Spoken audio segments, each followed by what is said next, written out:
Hi, it's Brad. Thank you so much for listening to AJFF In Conversation, the Jewish Film Podcast.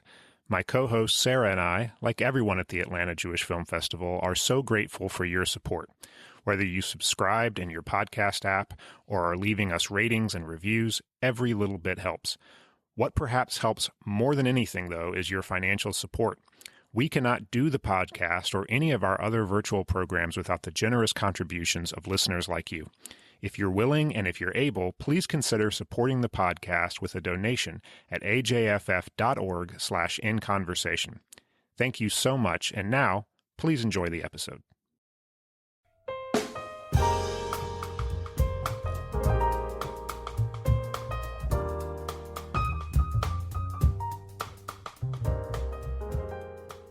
Hi, I'm Sarah Glassberg.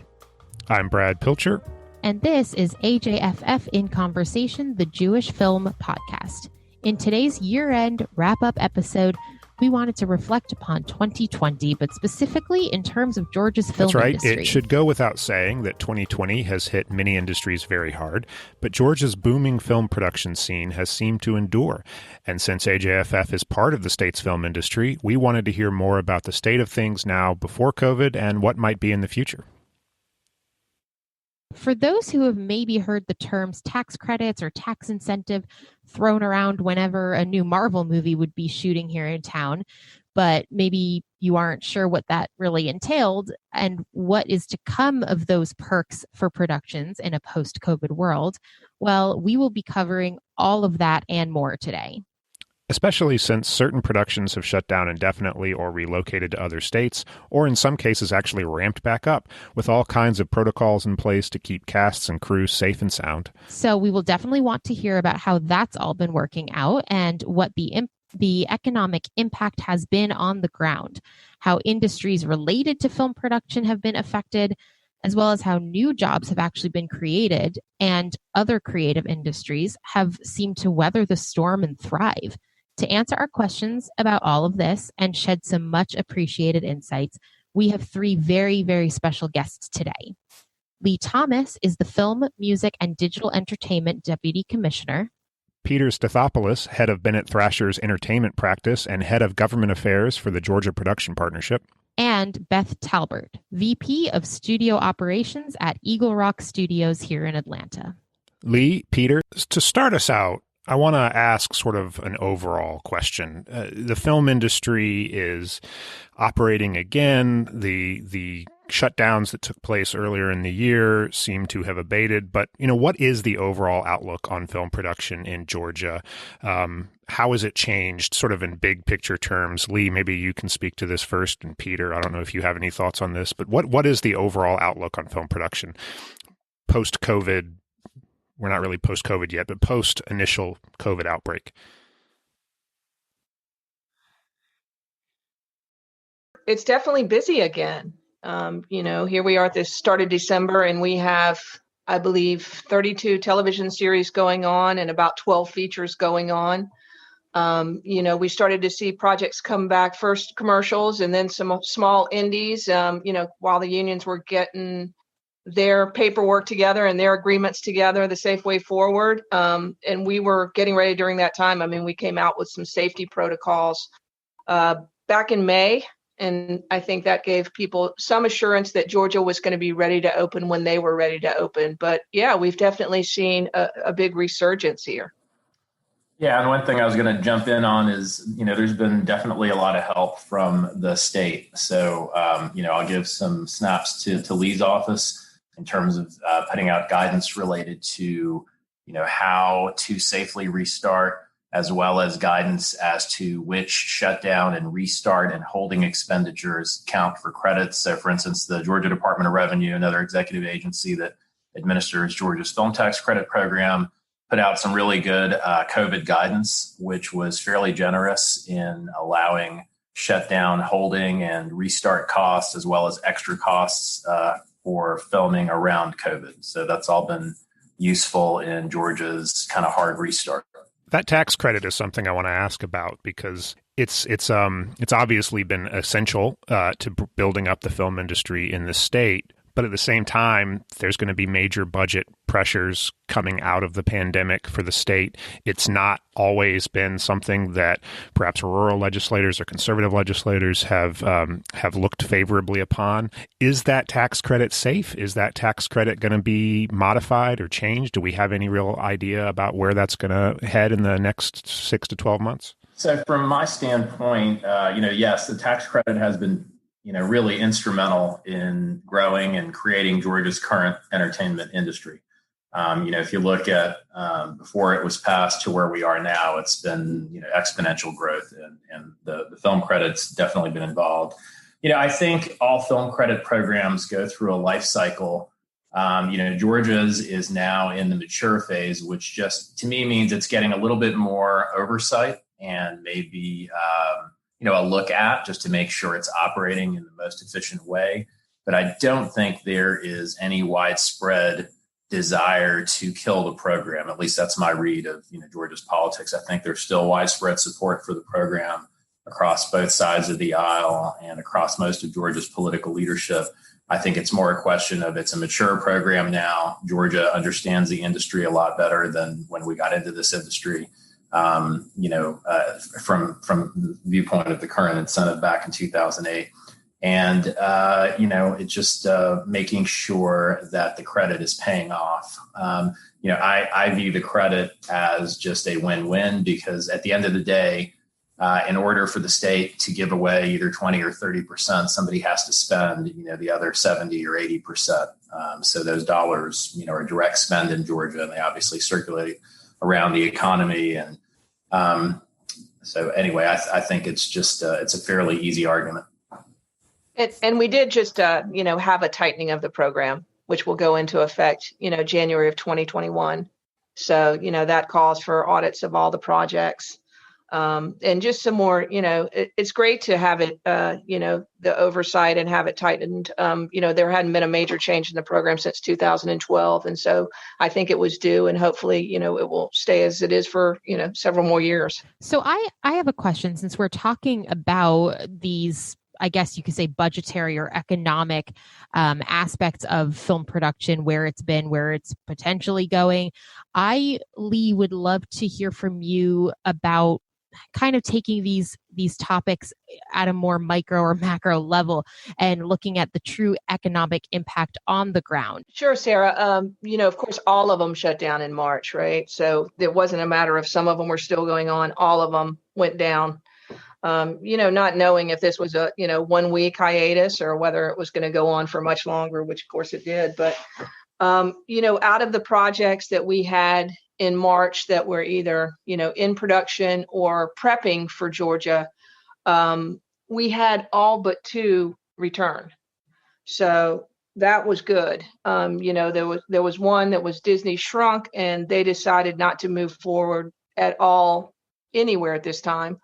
At that time, they, may push it to next year, but it was, an actor thing where the actor didn't feel comfortable moving forward. The second was a project called Man from Toronto, which had been scouting and had offices in Georgia.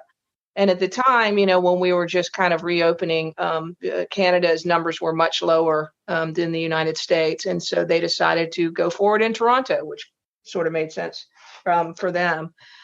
Certainly, as the reopening has happened with the guidelines, developed by all the unions, there have been a lot more positions available. There's the cost is up. I mean, Peter spoke a little bit about that, about the COVID related costs and the percentage that the budgets will go up just as the nature of COVID related costs. But there's a lot of extra positions for cleaning and, for COVID coordinators on set.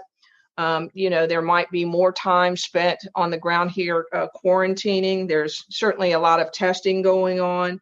You think about like when they're going to set or when they're, shuttling people around, they're not going to fill up a van full of people shuttling. They may make a lot more trips back and forth, have a lot more drivers. So it just becomes kind of exponential. They need a bigger footprint so that people can, eat and do safe distancing on set. So a lot of, extra kind of everything is bigger than it was before, which is hard to believe. It was big anyway, but all of those positions, they're kind of scrambling to get all those people up and trained and hired. And so there are some great opportunities for people.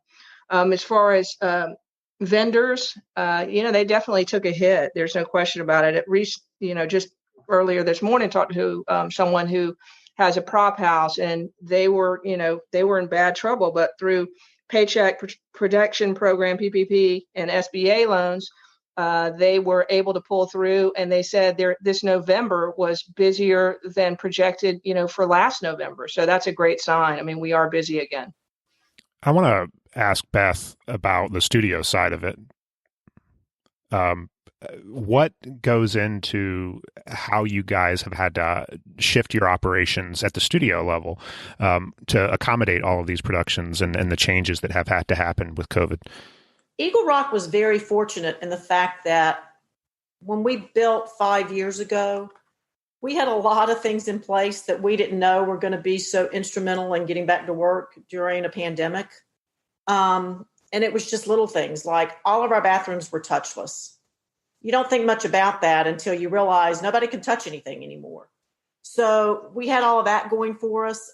We did have some areas of the facility that weren't conducive to foot traffic staying away from each other and crews not intermingling with each other. And we did build a few walls here and there. We did add some little things like door stops to prop all the doors open. One of the things that all the protocols talked about was fresh air, fresh air, fresh air. So we try to keep, even on a 30-degree morning like today, we're trying to keep every door in the building open as much as we can so we can get fresh air into the building. So mainly for the crew to be safe as they work. We've been really fortunate. I mean, I think we were all a little nervous when they all came back 6-8 weeks ago, but knock on wood, it's gone relatively smoothly. We haven't really had any major hiccups. No one's really had to shut down or send everyone home. It's, we figured out how to test so that all testing is safe and we're not hopefully not having sick people walk into the building. It's just, we did add a hospital grade HVAC filtration system. So I think that helps a lot. That helps a lot of peace of mind for everybody that's in there right now. So it's worked really well for us. And I think once we got back in there and followed the protocols and did it for a little while, it seems to be running okay. So there are all these testing protocols, all of these things that you've put in place in order for these productions to ramp back up and happen safely.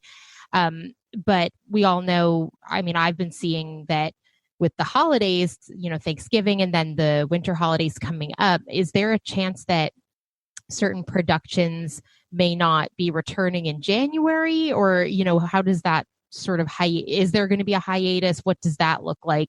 I know that there were several productions that took the entire week of the week after Thanksgiving. They took that entire week off just to make sure, and they had everybody tested. They wanted to make sure that nobody came back from that holiday sick. And most of those, I think that they started back this past Monday and everything's been fine. I think certainly everyone's watching the numbers right now. I mean, personally, for me, watching this every day, it's a little frightening seeing how they're going up and wondering what is going to happen over the Christmas and New Year's break. We might find that they're going to do the same thing in January. They might take an extra week down just to test and confirm that everybody's okay. I mean, I will say from my standpoint, and I'm sure Lee's office is getting the same kind of calls, I'm getting 3 and 4 calls a day now for shows that are going to be ready to start in January. Nobody's thinking that they're not going to come back in and start working right after the first of the year. I've got so many holds on my list right now, I can't even keep up with them all. My head's just spinning, trying to keep up with production companies and names. And I'm sure Lee's office is experiencing the same thing. I agree, Beth. We're getting a lot of interest, which is great. And, talking to Mike Akins from the IATSE, he said the positivity rate that they are, finding on set is about 1%. So they are being very safe. They are the way that they are doing the zoning and, keeping people in pods and stuff like that. So there have been some incidents out there, but, relative to, what is happening out there in the world, it has been reasonably low. Yeah. And I'll just add, and Lee, you can speak to this as well. With the way things are going in California, and the numbers spiking so much there, and they're looking at another total lockdown, I think that's even, I hate to say it, it's more of an advantage for us right now because these guys are looking for someplace to shoot, and it's not going to be in LA, I'm afraid. So. Agreed. And also the fact that we do have so many great stage spaces, I think they're looking for controllable environments, not wanting to go to a different location every day. They want to have a place where they can, control the cleaning and everything else. So I think that serves the state of Georgia well. Lee, I want to pivot off something you mentioned, which is IATSE. Obviously, it's wonderful to see the industry ramping back up and to see such a busy flurry of activity here at the end of the year. But there were a lot of months in there where the people who work on these sets were basically unemployed. I'm curious if we have any sense of what the economic impact has been on these individual gig workers, the stand-ins, the PAs, the people who, when there's no production, they don't work, and they may not have had the ability to kind of weather the storm for that long. Have we gotten a sense that there has been any overall reduction in the workforce that works on sets in these film industries? Have they basically been able to weather the storm through unemployment benefits and other things? Is there a long-term impact that's really hit them in a different way? Well, it's certainly, as I said, none of them were working on film sets, right, for a long, long time. We did see that there were some people that pivoted to other things to help out during the pandemic. It was great to see there were some, guys that did construction on sets, and they were the people that ended up help build the hospital rooms out at the Congress Center, that kind of thing. So there were people that were, trying to find other means during the pandemic. But you're right. It was really tough, and it was a big hit to the unemployment of the state of Georgia. And, the great thing about the film industry, and I think it happened, in 2009, 2010 as well, is it comes in so quickly when it returns, right? So, when it comes back hard and spends a lot of money and employs a lot of people very quickly. So we saw that, during the recession of 2008, where there were a lot of businesses that were hurting, where, when we passed that incentive in 2008, that all of a sudden all of these movie companies came in and, were buying lumber and buying paint and hiring greensmen and all those kind of services, catering and hotels and everything else. So the money is so widespread, and we feel that, that is something that is an asset that Georgia has to help get back on its feet after something like this. I'd love to just hear what the views are on production in Georgia compared to other states. Again, it sounds like right now things are different than they were maybe earlier in this crisis. I don't know if earlier in this crisis you were finding that productions were wanting to relocate away from Georgia. If you are finding that productions are indeed relocating to Georgia, how maybe studios in other states are doing things differently, and just what that whole landscape is, this comparison between Georgia and other states, Peter. I see everything from a credits perspective, since, that's mostly what I do is working around film incentives. Georgia's program is just so competitive, and it's just very hard to beat. And it's just instrumental in making Georgia so competitive. A lot of other states have programs that impose significant limitations on above the line costs. So costs for, the main actors and producers and directors. And a lot of states have very complicated rules. So, Georgia's is so simple. It's, everything counts as long as you're in a qualified phase of production and you're spending the money in Georgia. Pretty much, everything directly related to pre-production, production, and post-production counts. There is no sunset date for the program, so you don't have to plan ahead. There's not an annual cap. A lot of other jurisdictions have annual caps, so it's kind of first come, first serve. So you never know if there's going to be any credit or how much credit's going to be left over. it's just the simplicity and stability of our incentive is a huge factor in why we tend to win.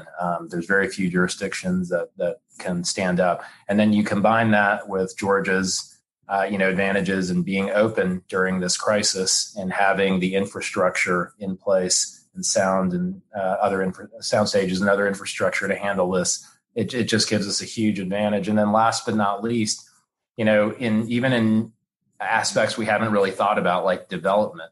In the old days, you pretty much had to fly into LA to take meetings. On the development side, everybody's a face on the screen now. So I think COVID and Zoom have pretty much leveled the playing field to some extent. So anyway, I think the future looks good for Georgia. We just need to make sure that Georgia's legislators continue to understand the huge opportunities going forward. I want to ask a little bit about the state of that infrastructure. I mean, obviously, the credit is hugely important, but the huge explosion in in-state infrastructure in studios, in post-production facilities, in labor over the past decade has been amazing to watch. I know that COVID hit some of that infrastructure harder than others. Lee, Beth, maybe you two can speak to, what is the current state of the in-state film industry infrastructure that we rely so much on?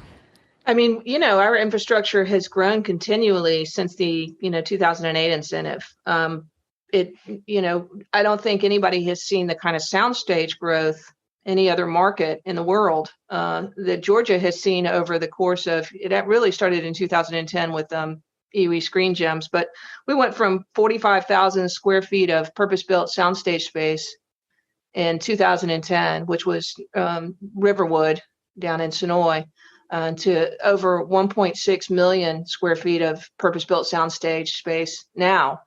And, there's a lot of talk out there if people are, planning new ones or planning expansions. And so it's really unheard of. And most of the money is local investors, which is also great.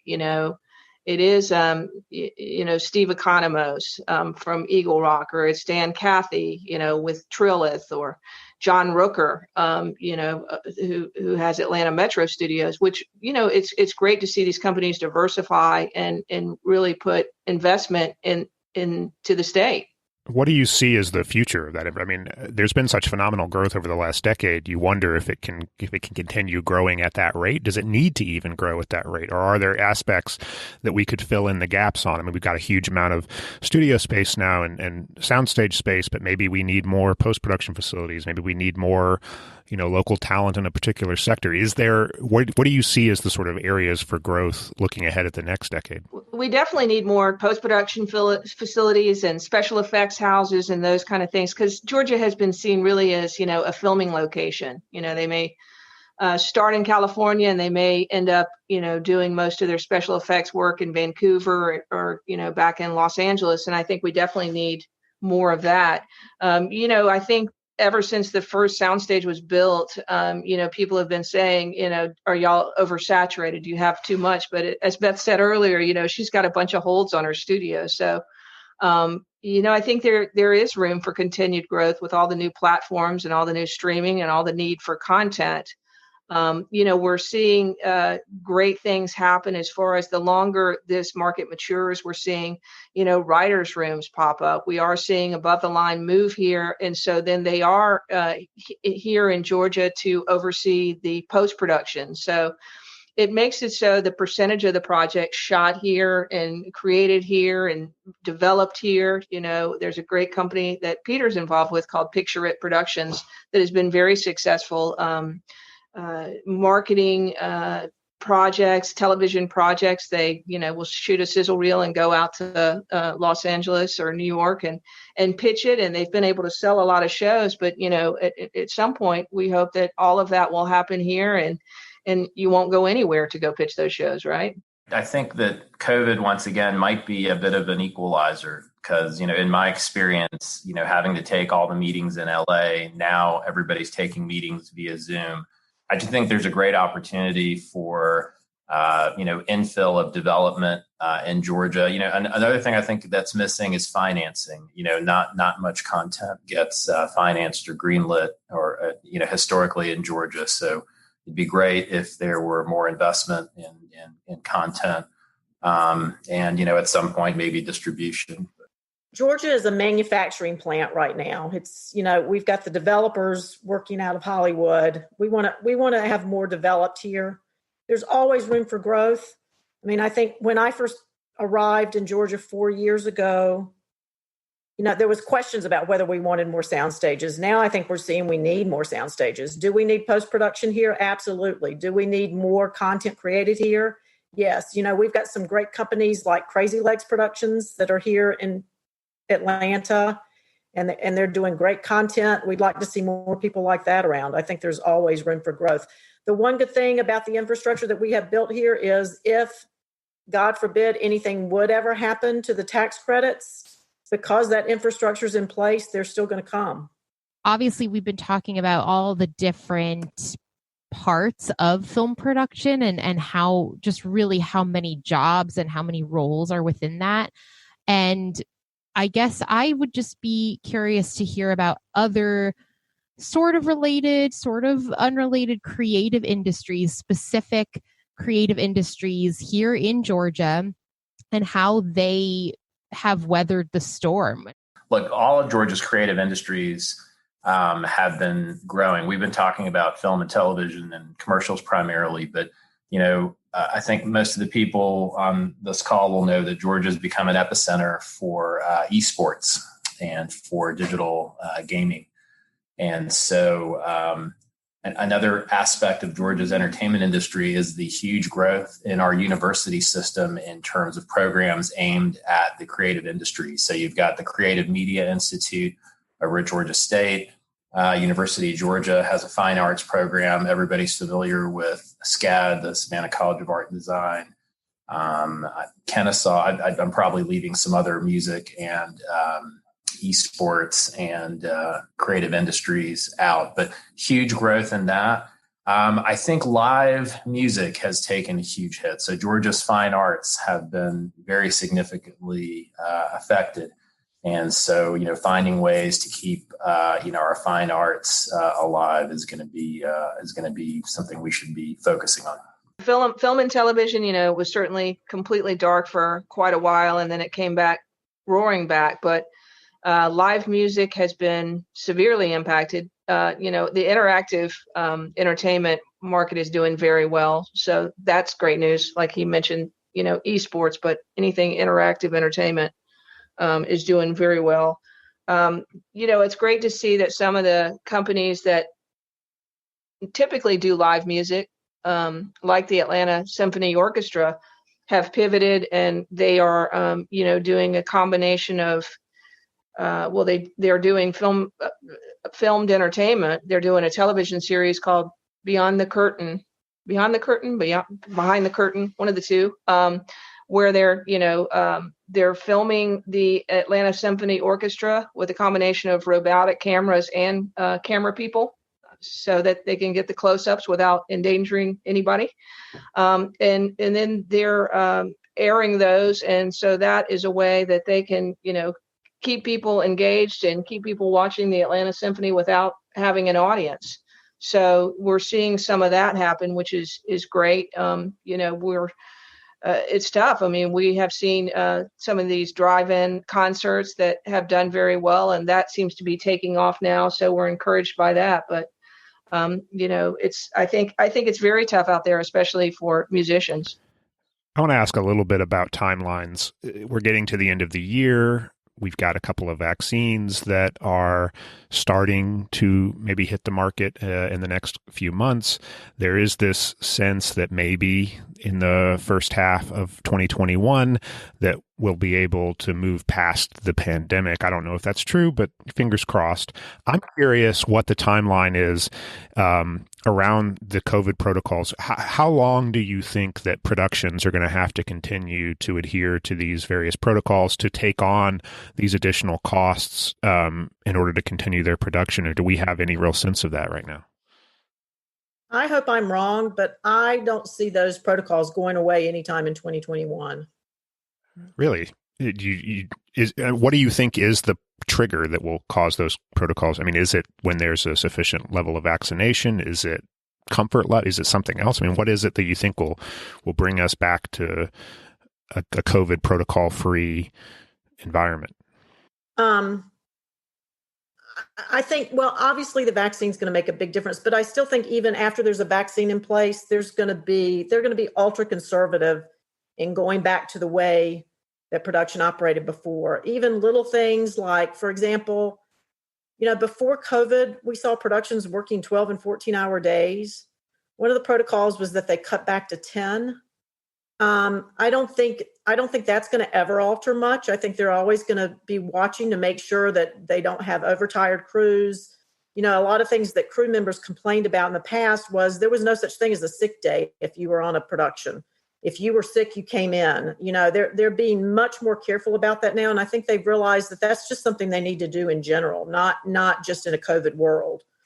Like I said, I could be wrong. I think it's going to be at least 6 months, if not a year, before we get out of these protocols for production. I just want to kind of reframe that question a little bit and ask you what you feel is the future of production in Georgia, and when we do get potentially down the line out of this COVID era, and the protocols may one day, we hope, be lifted. What do you think? What would you like to see as the new normal? That might stay from this time that we're in now, and what do you see realistically? Kind of remaining from this new normal. And I kind of hate that phrase, but I think the idea of sick days is a good example. And I just want to hear what your other thoughts are on that. There's a whole new department in production now, and Lee touched on it earlier. We've got these COVID safety teams. I mean, that's been a huge expense. I've heard the number that budgets have gone up 25% with COVID. I actually think it's a lot more than that. I don't think 25% is a realistic number with everything they've taken on. But I think they would love to see these COVID safety teams go away. I mean, maybe there's going to be a safety inspector on shows now, but the cleaning and the PPE, I mean, there's just so many added expenses that people don't think about that's going on that I think we hope we won't have to incur going forward. I think even though there's been health and safety protocols in place before a pandemic, I just hope that there's some things that stay there as far as remaining to keep the crews safe and healthy going forward. And not, I see crew members that are just completely wiped out by the end of a season because they've worked so hard for so long. So, some of these guys work 6 and 7 days a week, 10 and 12 hours a day. It's just exhausting. You just need to think about people's health in general, not just the fact that they might catch a new deadly disease. Well, I completely agree with Beth, that some of this, when they look, at having a vaccine and look at, take COVID out of the equation, that, it's probably a good time to overhaul some of the ways things have been done in the past, So I agree with Beth's statement on that for sure. From my side of the business on the accounting and legal side, obviously my people aren't coming into the office. They've gotten used to working remotely. We do everything remotely now. We used to, I mostly work on film audits, right? Film and TV audits, incentive audits. We used to go out and do a lot of those on location. I'm not sure there's any reason for us to do that anymore. Everything can be done virtually. And last but not least, I'm not really competent to talk about this, but I think everybody has normalcy bias. So once you do have a quote unquote new normal, I think there'll be a bias towards maintaining that level of awareness for quite a while. I think it takes a while for things to change. I want to ask a final question. I could ask you, what do you think is going to happen in the next few years? But I'd rather ask you what you're most excited about when you look ahead at the film industry in Georgia in the next year. 2020 has been a bit of a dumpster fire. People are ready to get it behind them. But I'd rather sort of try to look ahead and look for something specific that we're really sort of interested and excited about seeing come down the pike. So for each of you, what is it in 2021 that you're most excited to see in film in Georgia? I mean, I think that, there's a lot of smaller production companies that have been doing a lot of work here in Georgia, and they were kind of one of the early adopters as the pandemic was kind of ongoing. They started doing smaller projects, and I think that we're going to see these companies continue to grow. I mean, I think Beth mentioned Crazy Legs, but, Crazy Legs is one. Swirl Films has been doing a lot of work here, and they continue to grow. So I think some of these indigenous companies, this is a great time for them with all this need for content. I think they're in a great place to really see some great growth. Yeah, and as Lee mentioned, I'm in the business of television development. So along those lines, I want to see more locally created content. I think that's happening. We've got companies like Floyd County Productions doing, Archer and other animation. You've got a lot of production companies that are either here or are coming here or expanding. So what I'm most excited about is kind of more of the growth of kind of native infrastructure, native development. Keep that trend going. Yeah, and just to agree with what Peter and Lee said, and one thing that I get really excited about regularly is seeing this industry not just grow in Atlanta, but growing all over the state. And the more growth we can have within the entire state of Georgia, the more backing we're going to have from our legislators. That's just going to continue to keep that tax credit going and keep this industry going in Georgia. And hopefully, at some point, listen, I lived in Los Angeles for 22 years. I have a love-hate relationship with it. That's the reason I don't live there anymore. I miss it terribly. From a personal standpoint, Peter, I know a lot goes on, remotely now, but I so want to go to LA and see my friends. I can't stand it. I hope I can get on a plane and go back there in 2021 and hug people. I just want to hug all my clients, and I can't do it. It's driving me crazy. But I just think, like I said before, there's so much potential in this state, and I think we've just got so much to look forward to as we move ahead. That's a great place to end it. Hugs and airplanes for 2021 all around. Thank you, all three of you for joining us today and helping us close out the year and close out this podcast with a look at the Georgia film industry. It has been incredibly informative, and I really can't thank you all enough. Thanks, everybody. Thank you all. Thanks so much.